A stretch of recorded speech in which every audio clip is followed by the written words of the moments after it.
নমস্কার। আজকের আলোচনার কেন্দ্রে রয়েছে মহাভারত। তবে এটাকে আমরা কোনো পৌরাণিক কাহিনী বা ধরুন কোনো ধর্মীয় গ্রন্থ হিসেবে দেখতে চাইছি না, বরং আমাদের হাতে থাকা কিছু অসাধারণ বিশ্লেষণ ঘেঁটে দেখব কিভাবে মহাভারতকে এক নতুন চোখে, এক ভারতীয় দৃষ্টিকোণ থেকে আজকের পৃথিবীর জন্য প্রাসঙ্গিক করে তোলা যায়। আমাদের আজকের মিশন হলো এই ভারতীয় দৃষ্টিকোণ বা ইন্ডিয়ান লেন্স জিনিসটা ঠিক কী আর কেনই বা ২০২৬ সালের এই জটিল পৃথিবীতে এটা এত গুরুত্বপূর্ণ হয়ে উঠছে সেটা খুঁজে বের করা। একদম ঠিক।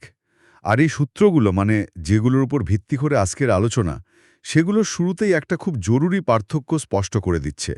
বিষয়টা কিন্তু এমন নয় যে আমরা ভারতীয় গল্প বিশ্বকে শোনাতে চাইছি, বরং বিশ্বকে একটা ভারতীয় চোখ দিয়ে দেখার চেষ্টা করছি। আর এই দৃষ্টিভঙ্গির একেবারে কেন্দ্রে রয়েছে একটা ধারণা। এখানে ভালো মন্দের কোনো পরিষ্কার বিভাজন নেই, কোনো চূড়ান্ত বিজয়ী বা বিজিত নেই। আসল লড়াইটা চলছে মানুষের নিজের ভেতরে, তার কর্তব্যের সাথে তার ইচ্ছার, আর তার কাজের সাথে সেই কাজের ফলের। এই ভারতীয় দৃষ্টিকোণের কথাটা খুব আকর্ষণীয়, কিন্তু এর আসল মানেটা কি? মানে, যখন বলা হচ্ছে ফোকাসটা ফলাফলের উপর নয় বরং প্রক্রিয়ার ওপর, তখন ঠিক কী বোঝানো হচ্ছে? আমাদের তো সারা জীবন শেখানো হয়েছে ফলাফলের কথাই ভাবতে। হুম এখানেই তো মূল পার্থক্যটা শুরু হচ্ছে। একটু ভেবে দেখুন, এই কারণেই তো কৃষ্ণ কুরুক্ষেত্রের যুদ্ধে জয়ের কোনো প্রতিশ্রুতি দেন না। তিনি শুধু বলেন, তোমার কাজ তুমি করো, ফলের আশা করো না। আচ্ছা। আর গীতার জ্ঞান তো যুদ্ধের পরে দেওয়া হয়নি, তাই না? দেওয়া হয়েছে ঠিক আগে। কারণ ফলাফলটা কি হবে সেটা বড় কথা নয়, বড় কথা হলো কোন মানসিকতা আর কতটা সচেতনতা নিয়ে কাজটা করা হচ্ছে। এই দর্শন অনুযায়ী মানবজাতি একটা সিধি রেখায় দৌড়ে কোথাও পৌঁছানোর চেষ্টা করছে না, বরং একটা চক্রের মতো ঘুরতে ঘুরতে শিখছে। জন্ম, কর্ম, ফল, আর তারপর আবার সেই চক্রে ফিরে আসা। তার মানে কোনো ফাইনাল ডেস্টিনেশন বা চূড়ান্ত জয় বলে কিছু নেই। এই ধারণাটা তো আজকের পৃথিবীর জন্য সাংঘাতিক প্রাসঙ্গিক। আমরা তো জলবায়ু পরিবর্তন বা অর্থনৈতিক সংকটের মতো সমস্যার কোনো চিরস্থায়ী সমাধান খুঁজে পাচ্ছি না। মনে হচ্ছে যেন আমরা শুধু এক চক্র থেকে আর এক চক্রে ঠুকছি, হয়তো আগের চেয়ে একটু বেশি অভিজ্ঞতা নিয়ে। একদম ঠিক তাই। এটা আমাদের দায়িত্ব নিতে শেখায়, কিন্তু ফলাফলের বোঝা থেকে মুক্তি দেয়। এই অনিশ্চয়তাকে মেনে নিয়েই এগিয়ে চলা, এটাই এই দর্শনের শক্তি। এটা আমাদের বলে যে যাত্রাটাই আসল, গন্তব্য নয়। প্রতিটি সংকট একটা নতুন শিক্ষার সুযোগ, কোনো নেহায়াই শাস্তি নয়।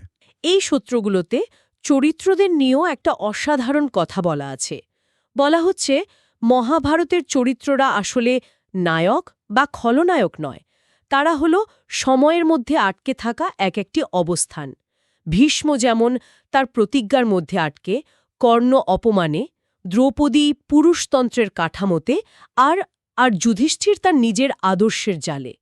এটা তো চরিত্রদের দেখার পুরো দৃষ্টিভঙ্গিটাই বদলে দেয়। ঠিক তাই। আর এটা এত শক্তিশালী কারণ এটা চরিত্রদের ভালো বা খারাপের তকমা দেওয়ার বদলে তাদের পরিস্থিতিগত অবস্থানকে গুরুত্ব দেয়। তারা কোনো চাপের মধ্যে থেকে সিদ্ধান্ত নিচ্ছে, সেটাকে সামনে নিয়ে আসে। একজন সিইও যখন শুধু লাভের কথা ভেবে পরিবেশের ক্ষতি করেন, বা ধরুন একজন শরণার্থী যখন বাঁচার জন্য আইন ভাঙেন, তখন আমরা তাদের শুধু কাজ দিয়ে বিচার করি। করি তো। কিন্তু এই দৃষ্টিকোণ আমাদের দেখতে সাহায্য করে যে তারাও আসলে এক একটা অবস্থানের মধ্যে আটকে। সিইও আটকে আছেন লাভের চাপে, শরণার্থী আটকে আছেন অস্তিত্বের সংকটে, ঠিক ভীষ্ম বা কর্ণের মতোই।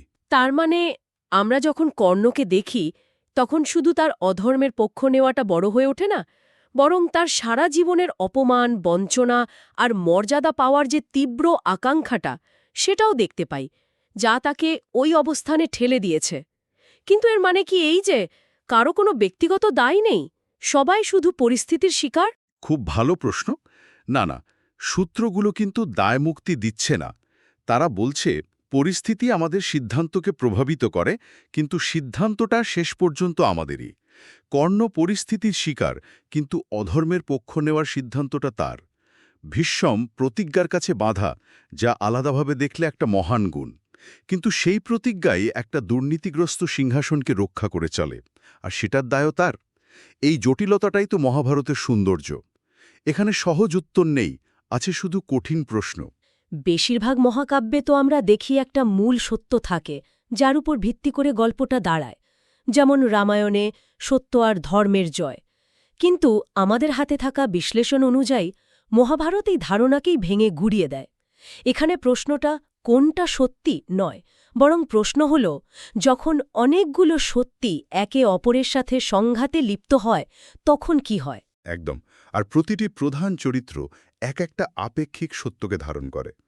এই সত্যগুলো আলাদাভাবে দেখলে প্রত্যেকটাই হয়তো সঠিক, কিন্তু যখন সেগুলো একসাথে আসে তখন একটা ভয়ঙ্কর পরিস্থিতি তৈরি হয়। যেমন ধরুন, ভীষ্মের সত্য প্রতিজ্ঞা রক্ষা করতেই হবে, এটা ছাড়া সমাজের ভিত্তি থাকে না। কথাটা তো ঠিক। ঠিক। আবার কর্ণের সত্য যোগ্যতার সম্মানপ্রাপ্য, জন্ম পরিচয়ের নয়, এটা তো একটা অত্যন্ত আধুনিক এবং ন্যায্য দাবি।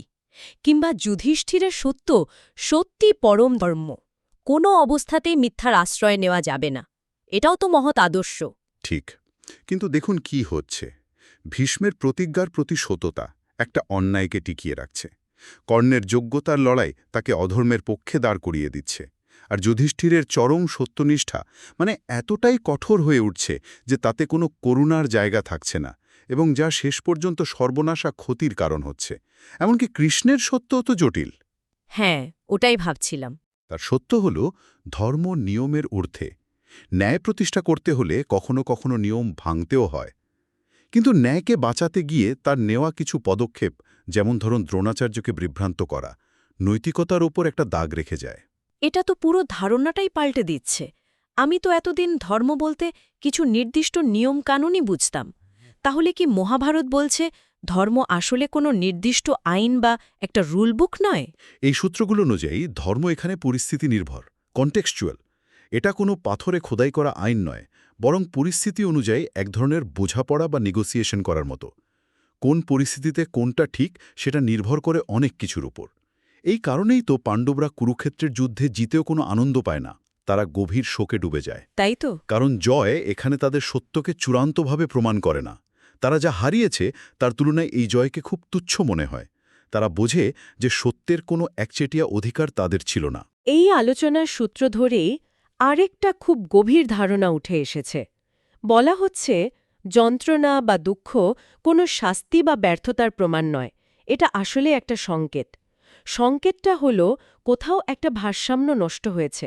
মানবজাতি জন্মগতভাবে পাপী বা অভিশপ্ত নয়, সে শুধু নিজের সাথে, প্রকৃতির সাথে বা অন্যের সাথে মানে সামঞ্জস্যহীন হয়ে পড়েছে, মিসঅ্যালাইন্ড। এটা একটা ভীষণ গুরুত্বপূর্ণ দিক। এই কারণেই মহাভারতের শেষে কোনো বিজয় উৎসব হয় না। কুরুক্ষেত্রের যুদ্ধের পর গান্ধারীর হাহাকার আর তার অভিশাপ পাণ্ডবদের জয়ের চেয়ে অনেক বেশি জায়গা জুড়ে থাকে, কারণ ওই শোকটা বুঝিয়ে দেয় যে এই যুদ্ধটা আসলে একটা চরম ভারসাম্যহীনতার ফল। ঠিক। আজকের পৃথিবীর দিকে তাকালে এই ধারণাটা আরও ভালোভাবে বোঝা যায়। আমাদের যুগের যে উদ্বেগ, অবসাদ, একাকিত্ব বা পরিচয়হীনতার সংকট, এই সবই তো এক ধরনের ভারসাম্যহীনতারই সংকেত। তার মানে যখন আমরা ব্যক্তিগত বা সামাজিক স্তরে যন্ত্রণা অনুভব করি, তখন নিজেদের ব্যর্থ বা পাপী ভাবার বদলে এটা ভাবা উচিত যে আমাদের সিস্টেমের কোথায় তাল কেটে গেছে, কোথায় সামঞ্জস্যের অভাব ঘটছে। এটা তো সমস্যা সমাধানের একটা একেবারে নতুন পথ দেখায়। ঠিক তাই। যন্ত্রণা এখানে একটা অ্যালার্ম সিস্টেমের মতো, যা আমাদের জানায় যে এবার পথ বদলাতে হবে বা কিছু মেরামত করতে হবে। মহাভারতে অশ্বত্থামার বেঁচে থাকাটা তার মৃত্যুর চেয়েও ভয়ঙ্কর শাস্তি ছিল, কারণ তাকে অনন্তকাল ধরে নিজের কাজের সেই ভারসাম্যহীনতার ফল বয়ে বেড়াতে হয়েছিল। তার যন্ত্রণাটা ছিল তার কর্মের এক জীবন্ত সংকেত। তাহলে এই সব মিলিয়ে এই প্রাচীন মহাকাব্যের দৃষ্টিকোণ আজকের পৃথিবীতে মানে ২০২৬ সালে দাঁড়িয়ে আমাদের কিভাবে সাহায্য করতে পারে? আমাদের হাতে থাকা তথ্য অনুযায়ী আজকের পৃথিবী এই আমরা বনাম ওরার বিভাজন, অর্থাৎ বাইনারি রাজনীতি, নৈতিক চরমপন্থা আর কোনো ত্রাণকর্তার অপেক্ষায় থাকার গল্প শুনতে শুনতে ক্লান্ত। সবাই বুঝতে পারছে যে বাস্তবটা এত সহজ নয়। মহাভারতের এই ভারতীয় দৃষ্টিকোণ আমাদের এই জটিলতা, আধ্যাত্মিক শূন্যতা এবং অনিশ্চয়তার মধ্যেই অর্থ খুঁজে নেওয়ার একটা নতুন পথ দেখাতে পারে। এটা আমাদের বলে জীবনে সবসময় পরিষ্কার উত্তর পাওয়া যাবে না, আর সেটাই স্বাভাবিক। আর এখান থেকেই তো সেই সবচেয়ে আধুনিক প্রশ্নটা উঠে আসছে, তাই না? কৃত্রিম বুদ্ধিমত্তা বা এআই, সে কি পরবর্তী মহাভারত লিখতে পারবে? পারবে এবং পারবে না। সূত্রগুলো বলছে এআই আংশিকভাবে পারবে।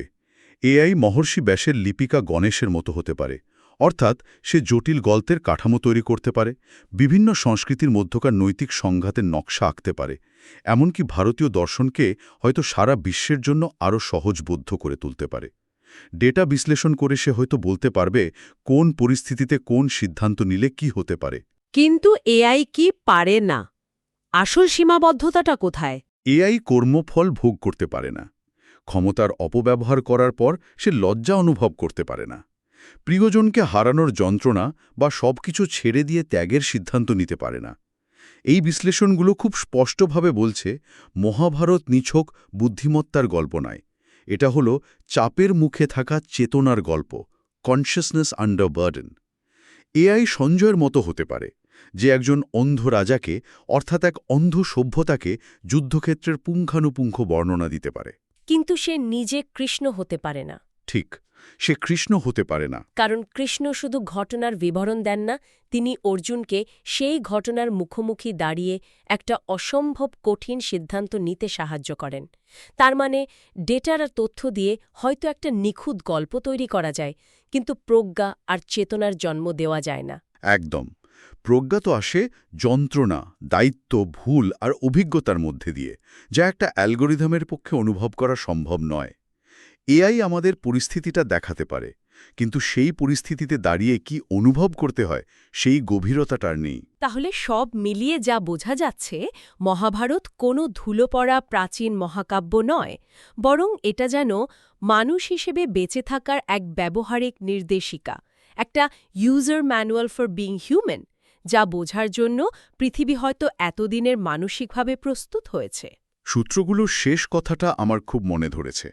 তারা বলছে বাস্তবতা নিজেই আসলে আংশিক সত্যের এক চিরন্তন সংঘর্ষ।